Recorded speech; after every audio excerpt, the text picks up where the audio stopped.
And you can clap extra. Great. Give me a moment to settle down here. Then it's all yours. Okay, well, we'll begin at the beginning. And if you can tell me how you first got involved with the Sinclair campaign. Well, I got involved in about 1933 when I decided at the age of 18, I was nearly 18, not to go to university but to get a job instead and maybe work for a couple of years. It was the middle of the Depression. It was a good thing to do. I thought I'd work for a couple of years and then go back to school. And I was lucky enough to find a very interesting work with the Redding Chamber of Commerce, Redding, California. It was a period when they were concerned about the Central Valley Water Project. All California was. It had been voted affirmatively in the Congress, and it was coming up on the ballot in California. And the concern of people in Redding, at the Redding Chamber of Commerce, of course, was that it might be built, this great, great project might be built in Tehama County instead of Shasta County, where Redding is situated. They had the responsibility of preparing for a visit of congressmen from Washington, just getting ready for them. And the problem was to convince them that Shasta was the proper locale for such a great project. We really had a real flurry of preparing for that several meetings, a regular convention. The congressmen came, went through our paces. They went down to Tehama County to study what they had, and we luckily won. We were very, very, very delighted. Then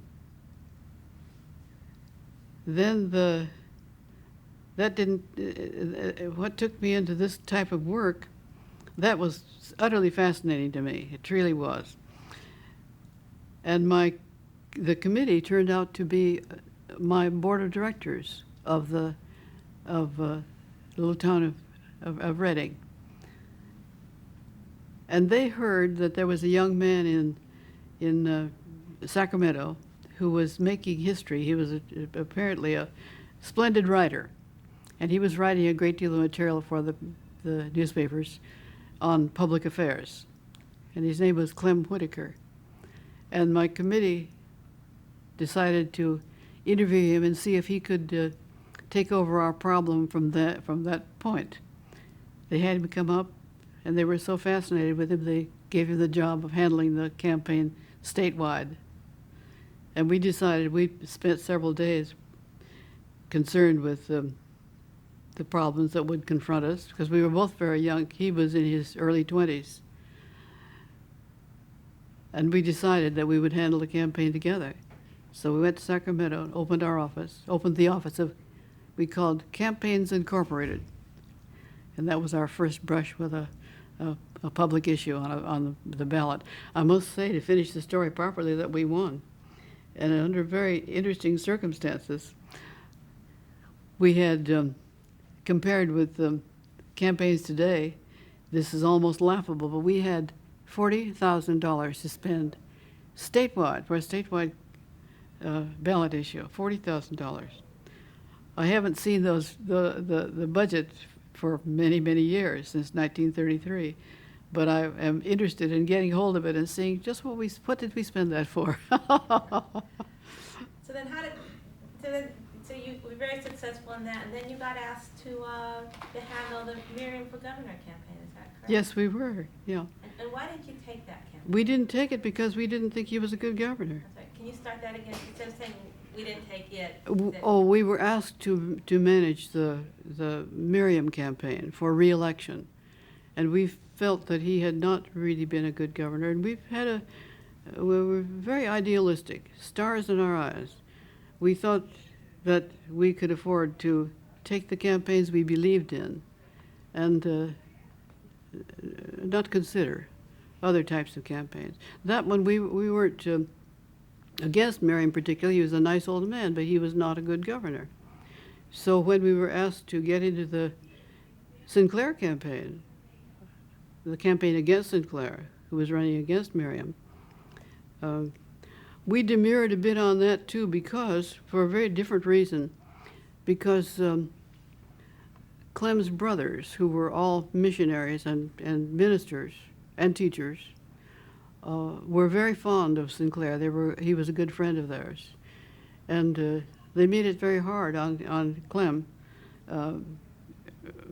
to say, yes, we'll get into that campaign. But we made a very careful study. We thought it was very careful. We spent a lot of time on it to determine just what kind of man Sinclair was. And we heard all the rumors that he was a communist and many things of that kind. So we got together everything we could lay our hands on that he had written. And he was a great writer. He was really a fine writer and a very effective writer. So we thought maybe this would tell us something about him and what kind of governor he'd be. He had written books which we brought into our library on all the meat packing industry. Very critical ones, very critical indeed, caustic. And he had written books on the banking industry, same situation, on Wall Street. And we concluded he was right in most of those instances. We didn't particularly like his iconoclastic way of expressing himself, which seemed to me had a good deal of bitterness, hatred in it. But we concluded that he was right. But he wrote some other books on the church, on religion, on marriage, the institution of marriage, and other things that are very great importance to most ordinary people, in which we thought he was very, very wrong. Some material was coming out at that time from a committee against Sinclair in Southern California. And we thought it didn't express our views at all. It was very critical of Mr. Sinclair. But we felt it was not, generally was not fair. It made him appear to be everything that we didn't think he was. For instance, it was claimed that he was a communist. And our study of the things he had written indicated to us that he was not a communist, that he was a socialist and a zealot and a man who would rather pound the table and express his own views than hear or listen to anybody else's. But and he also had some views on things we felt important that I've just mentioned, that were not suitable for a governor of California or any other state, we felt. So we got the idea that of a way to let him indict himself. Would you like to hear about that? What that? Yeah, can we stop for a second? Good job. Where are we at? Film. We got 100 feet left. 2 minutes. Take two? Take two. Okay, yeah, we should do everything else. Okay, so I would like you now to tell us the story about going through Sinclair's books and Oh, yes. the quotes. We noted in reading his Sinclair's books that there was a good deal of material in it, that he had some views on things that most people think are the backbone of Americanism. Our churches, our schools, our... Okay, can we start again because it's noisy? Okay,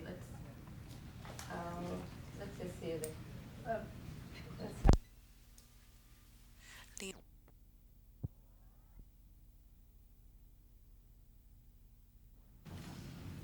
Take three. let's start back again with looking through Upton Sinclair's writings. We were discussing our approach to managing the campaign against Sinclair. Oh, I'm sorry. I'm sorry. Don't worry.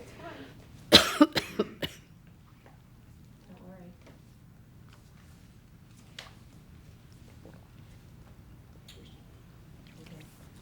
Continue.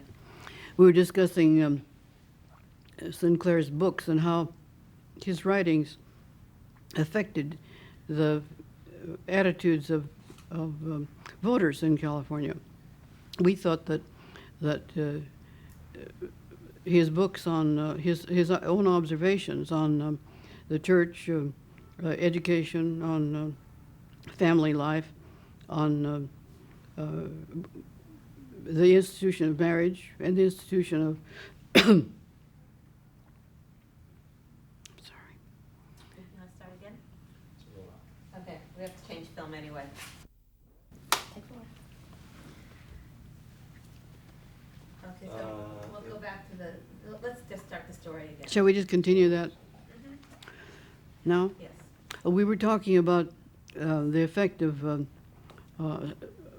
Sinclair's writings on the public, particularly his writings in respect to the church, the institution of marriage, religion in general.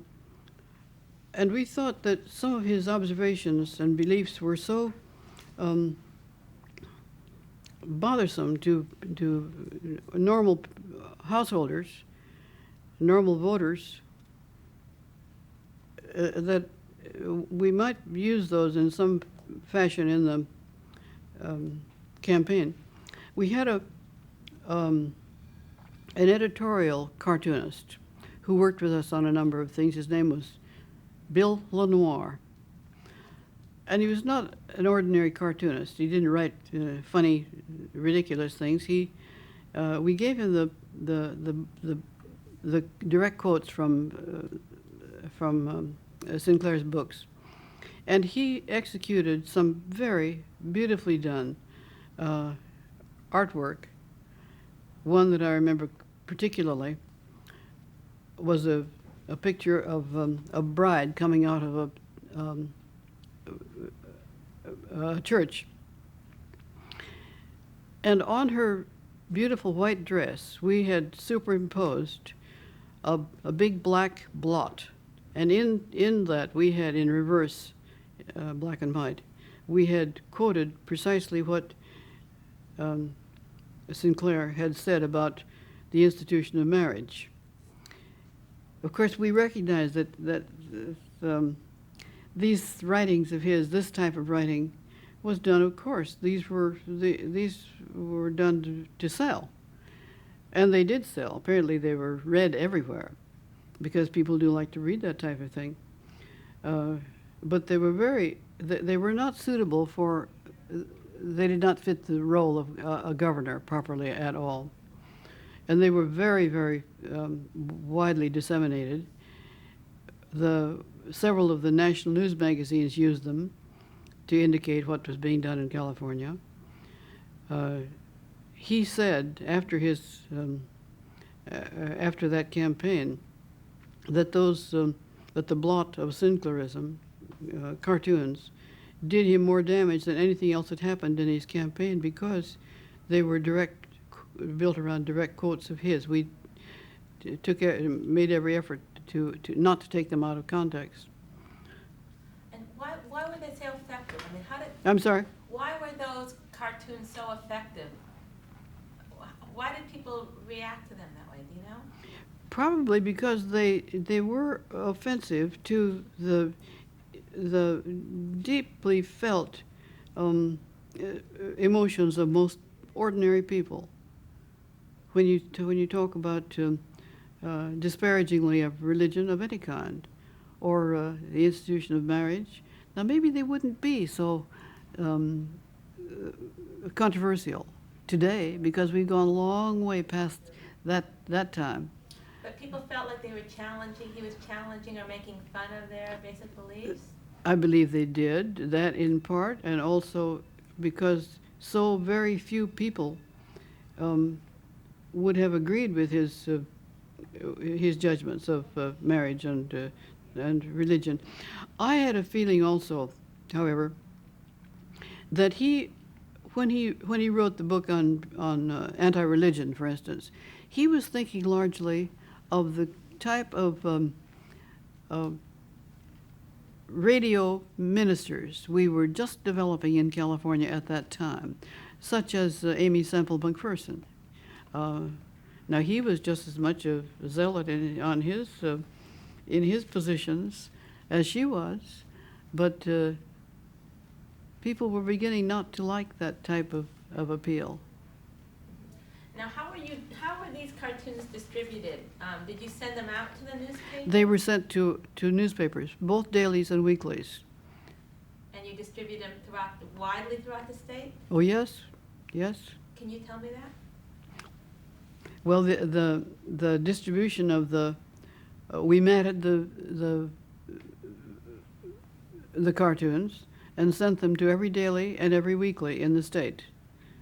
We at that time had one of the things we did in our campaigns was to use a feature service we had. We had California Feature Service, which was a free distribution operation. Free distribution because many newspapers, particularly small dailies and weeklies, simply could not afford during the Depression to hire special writers for things of that kind, nor to subscribe to the distributions of many of the feature services in the East. So we gave them a feature service, which consisted of 4 or 5 editorials and 4 columns, one on politics, one a column of quotes, one on women. It was very, very popular. And the nicest thing I remember ever hearing anybody say about that is a publisher say, was when publishers would say, if I just had time, I'd have written that myself. Yeah. It was a service to newspapers, and much of our material went out through that service. Okay. What did you find offensive about Sinclair? I mean, you were very concerned that if he did get elected governor, you were concerned of what that may mean. Or Mm-hmm.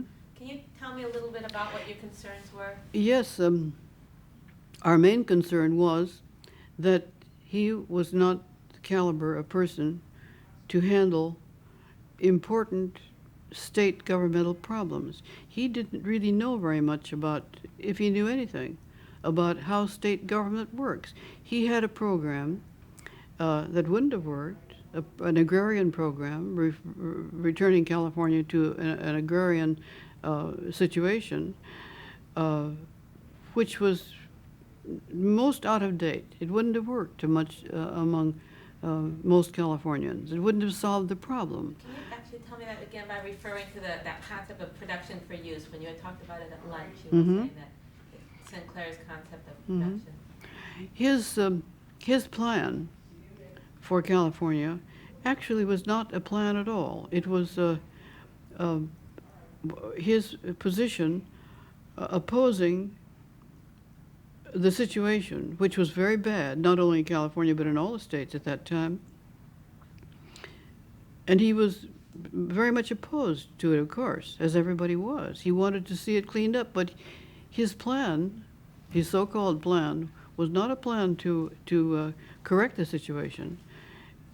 For instance, he had a plan to give everybody a plot of land and give them machinery to work that plot of land, thinking or supposing that they would produce goods or materials or foodstuffs, which would be the basis of a barter system. Now, we were way past. We were not ready to go back to a barter system. That was ended some generations ago, of course. but his plan simply wouldn't work. Now, really didn't know what it would take to get any element of his plan through the legislature, for instance. He did not know. He didn't know that the legislature at that time was how it was run. It was actually run by Artie Samish, which is a terrible thing to have to admit. And he was, if he had thought about it or said something about it, he could only have said, because he was a good man, we must end this. Which eventually it was ended, but in the meantime, he didn't recognize the practicalities of that kind that were in order that he would have had to deal with as governor. Okay, but it's one thing, I mean, for somebody maybe that's inexperienced or doesn't really know government, but did you feel that his plans could be dangerous to California, that they could drive away business, that it had larger implications than just not knowing how to run? We thought beyond that Sinclair himself, and we warned his Clem's brothers, who were so fond of him, that he was in danger himself from others who were not as altruistic as he, but who really wanted to be taken care of, and properly, because people needed jobs, they needed all kinds of services, which he would not have been able to supply. We thought he was perhaps physically in danger. And so yeah. Okay. Isn't You can mark? Take 5. Okay. So let's begin. You were saying that you were young and starry-eyed. We certainly were. We thought indeed that we were so young and so starry-eyed. We had seen so much of politics handled in a different way in those days that we thought that we had a great idea for cleaning up politics. Those were our words, we used them constantly. And we thought the way to do it was largely to make it imperative, legally imperative, for candidates or for sponsors of ballot issues to report every penny they took in, where they got it, every penny they expended, who got it, and if made public, we thought this would, as we say, clean up politics. We thought that's where the problem lay, because mostly campaigns at that time, ballot issues and candidates both, were handled by, what shall I say, superannuated newspapermen who had covered the territory, who really knew how to open doors, who knew what happened at City Hall and at Sacramento and in the Congress, and who could be quite helpful to a candidate, for instance.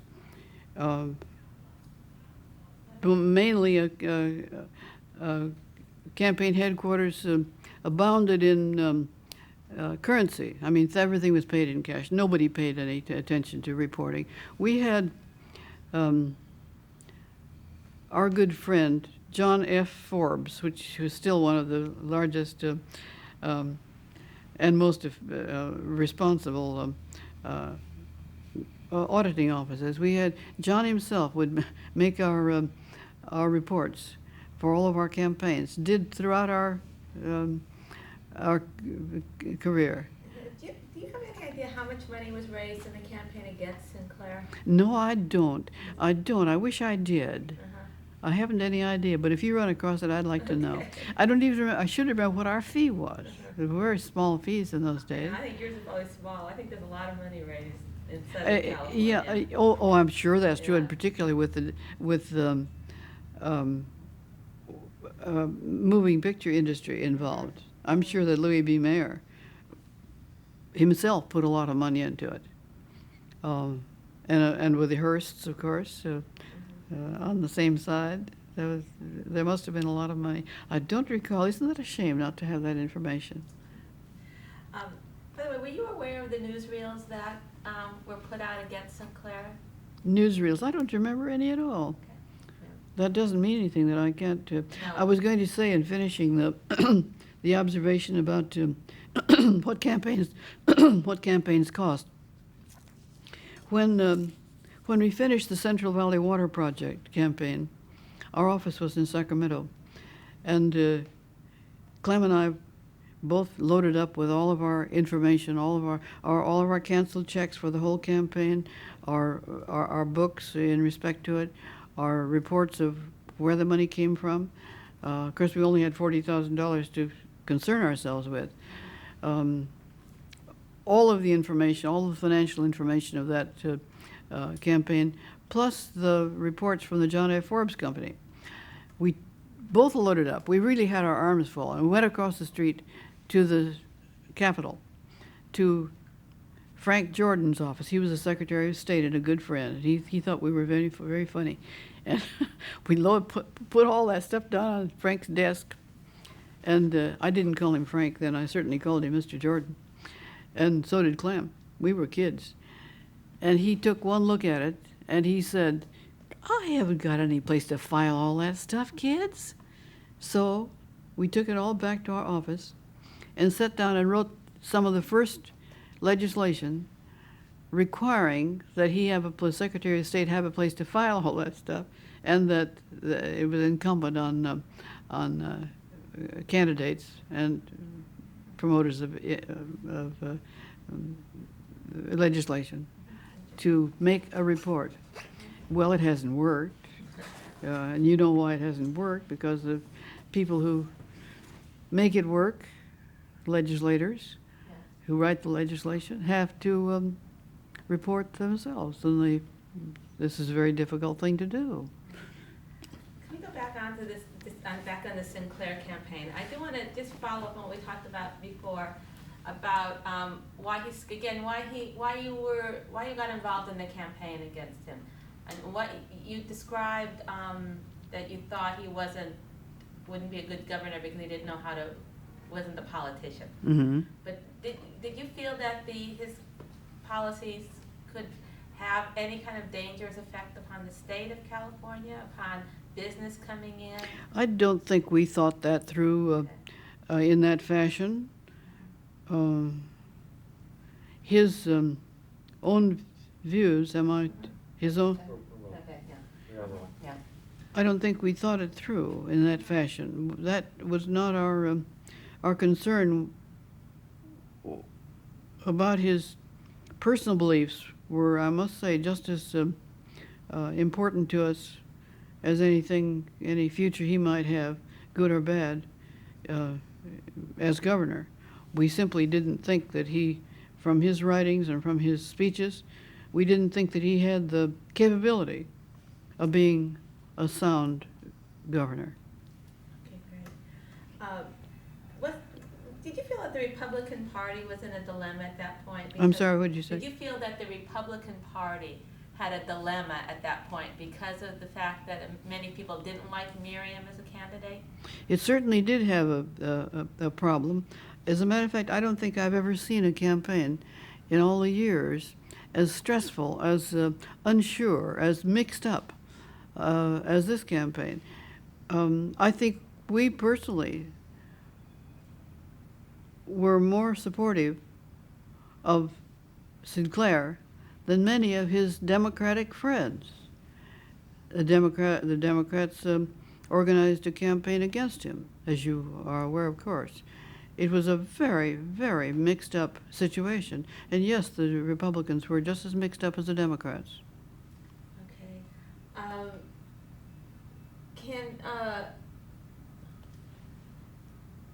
Can you tell me how the campaign was managed differently than a normal electoral campaign? You said, I've read that you said that you used different kinds of techniques instead of just going to the precinct and going door to door. What were the kind of techniques you used in the campaign against Sinclair?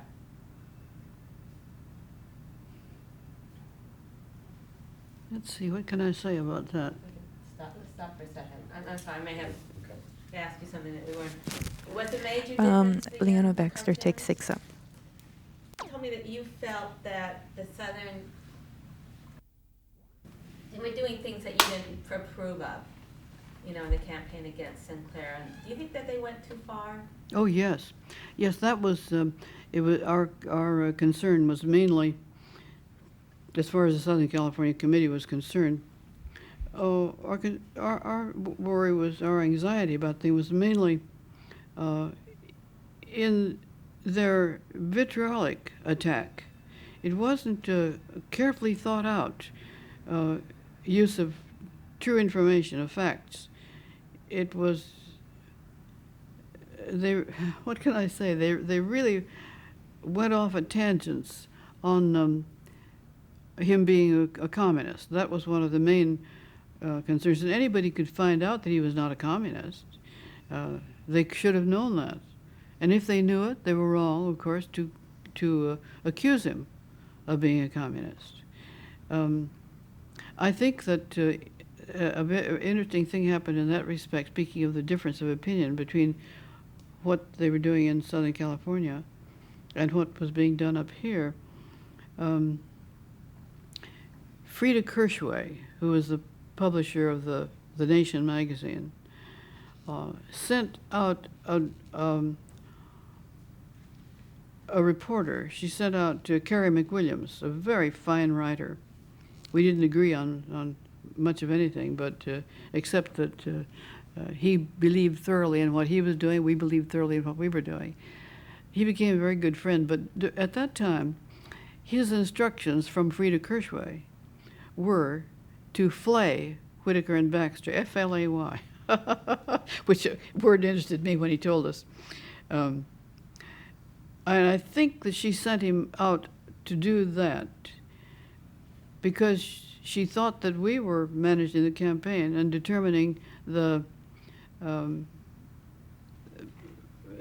use of the information that he was a communist. It wasn't true, and Carrie learned that it wasn't true. But rather than, he spent about, I've forgotten how long now, better part of a week or two, in our office, and we gave him access to everything we had. And his final conclusion to Mrs. Kirschway was that he continued to disagree with all of our objectives and our philosophy, but that our means of achieving those objectives he couldn't find a fault with. So that was very important to us, that to get the word back to her that accusing the candidate of being a communist was not in our lexicon. So the real vicious campaign against Sinclair that we often hear of, that was really the one that was being waged in Southern California. Oh yes, was not being waged in the North. Okay. 'Cause I think you told me before that you just felt you had a lot of integrity and that you didn't want to wage that kind of campaign. I'm sorry? You told me that you didn't want to get involved in that kind of dirty politics. Is that We right? certainly didn't, and we were not. Yeah. Can you tell me that? In your own I don't words. want to seem to, That's fine. Let's not do that. Then. yeah. Okay. Stop for Yeah. a second. Okay. In the primary in the election to defeat him. I don't recall exactly how long we had to carry on our campaign, but I do recall that everybody was enormously shocked that Sinclair had done so well, that people were so much in his camp. What that was due to, we didn't have much time to think about, whether it was largely because Sinclair himself and his people were doing such, and his volunteers were doing such a terrific job, or because of many other reasons. That's a very bad. I can't say that. I know what I could say. But Okay. Well, then you have to. Okay, but yeah. Working. Did you feel it's a dilemma to be working against Sinclair because it also meant you were working against Downey? I can't understand what you're saying. Did you feel it was that it was a problem at all working against Sinclair because you ended up also working against Downey, who was a friend of yours? Or? That might have been, we might have expected that, because Downey was very devoted to Sinclair, and of course we were not. We were trying to defeat him. So, but was Downey an asset to the, did you feel that Downey was an asset to the Sinclair campaign? He certainly was. He was one of the greatest assets they had because he was widely trusted. Okay, can you start again by, instead of saying he, by saying Downey? Yes, Okay. You were asking if Sheridan Downey, Senator Sheridan Downey, later senator, was friendly and supportive, and how important that was to Sinclair. Downey was totally supportive and worked very hard for Sinclair. I think that Downey was one of the few that understood the real problems that Sinclair had in his campaign, because he was a very practical man, in addition to being a very wise philosopher. He, I think it hurt him, hurt his heart as much as it hurt his mind when Sinclair didn't make it. But I do believe that he understood the problems Sinclair had in his campaign and why he had them, and why he would have even worse problems if he were elected. He was in a very, very difficult position when he was a gentleman, though, throughout. And I think I mentioned that the morning after the election, his office was in the same building with ours.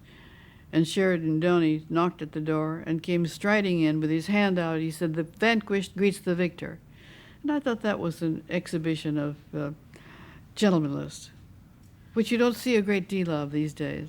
A very lovely thing. During your campaign, did you ever feel at any point that Sinclair would really win once you started with you? Never. Never. We worked like sin, as though we might lose tomorrow.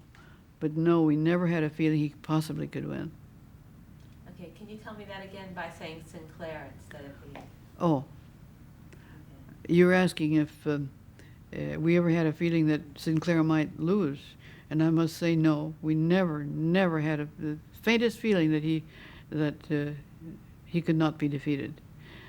We feel that we felt at the time that he had done too many things and said too many things, damaging to himself, to his acceptance by the ordinary voters.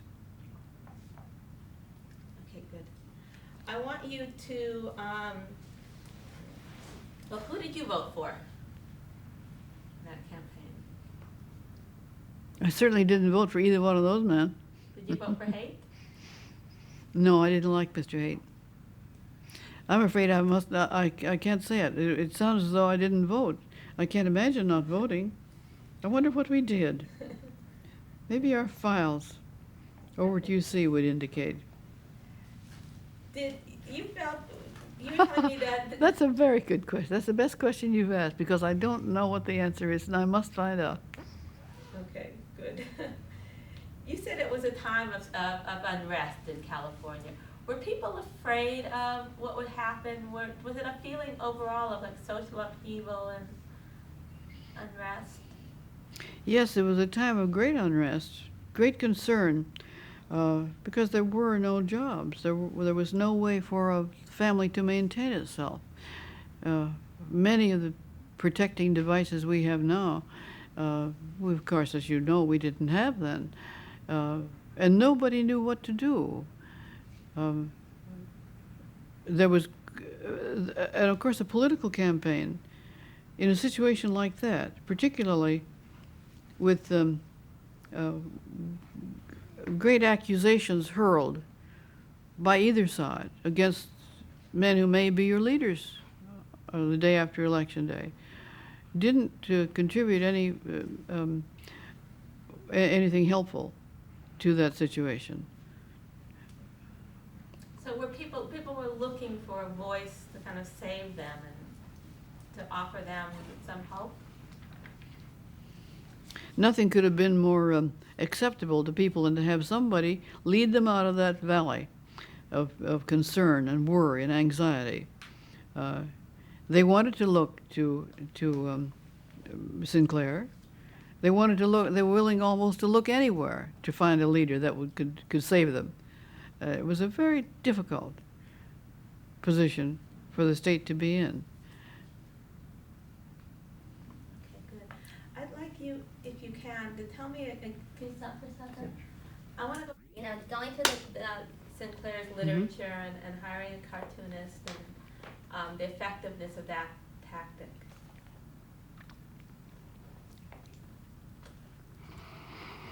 Well, spurred by the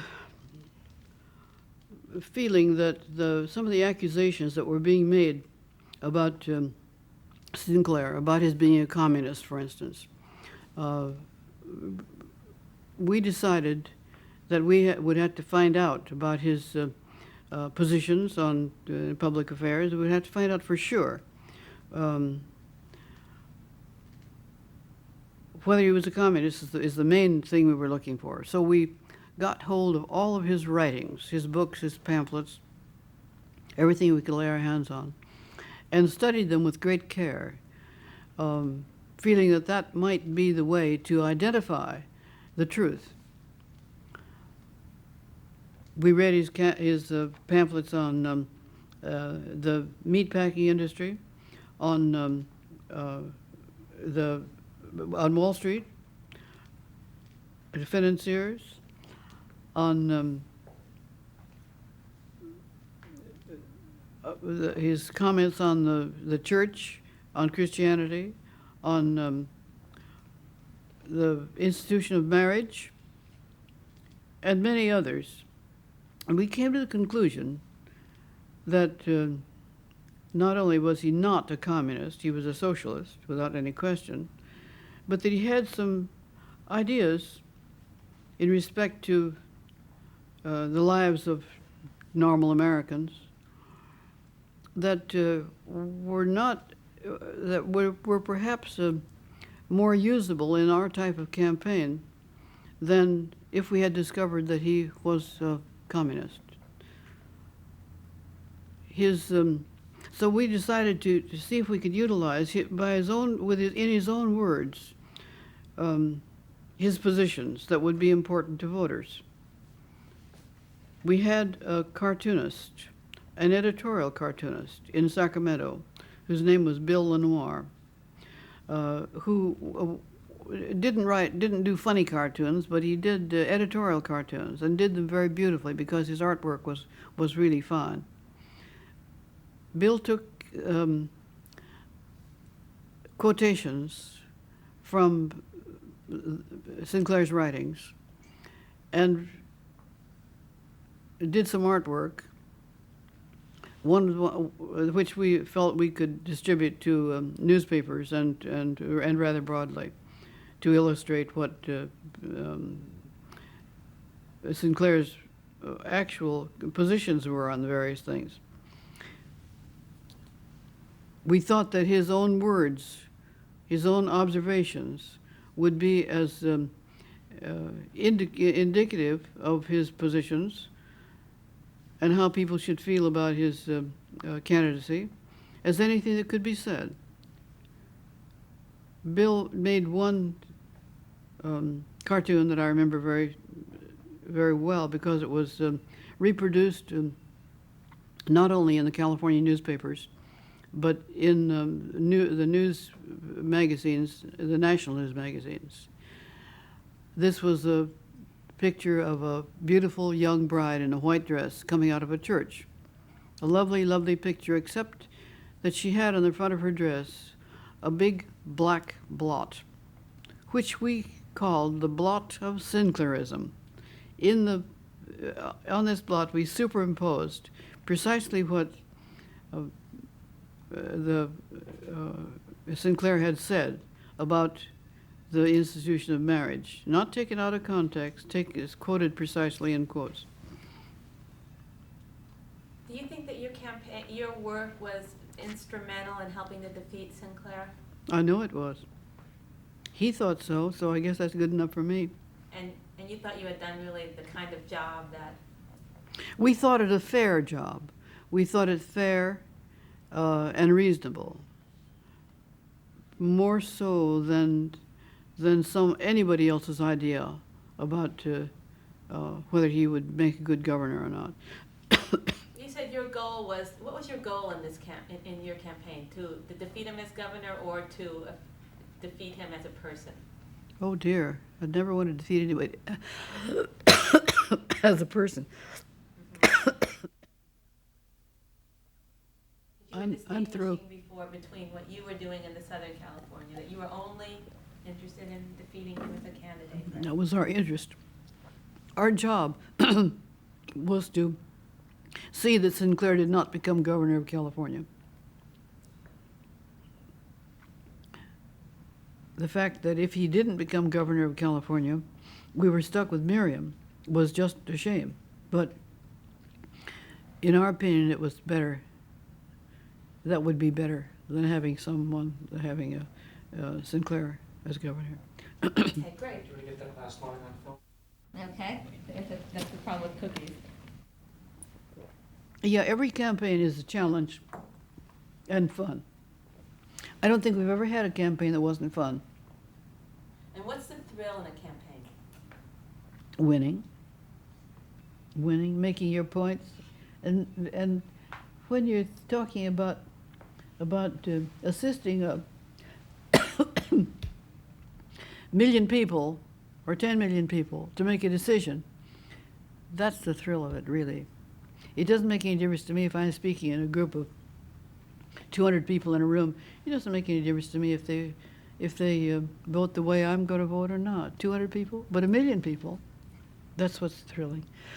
Okay, and I'm going to ask you again the question that we ran out of film on, and that was what you said. The goal was to make sure that Sinclair didn't become governor, and the implications of that in terms of Miriam.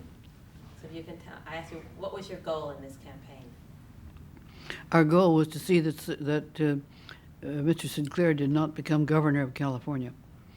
Unfortunately, if he did not become governor, that meant that we would have Miriam for another session, and that we felt unfortunate, but less unfortunate than if we were to elect Sinclair. Okay, one more time. Is that all right? Yeah, one more time. Let's do it one more time. So it's up there. Okay, no more time. I'm out. Okay, we're out. Was something the matter with that?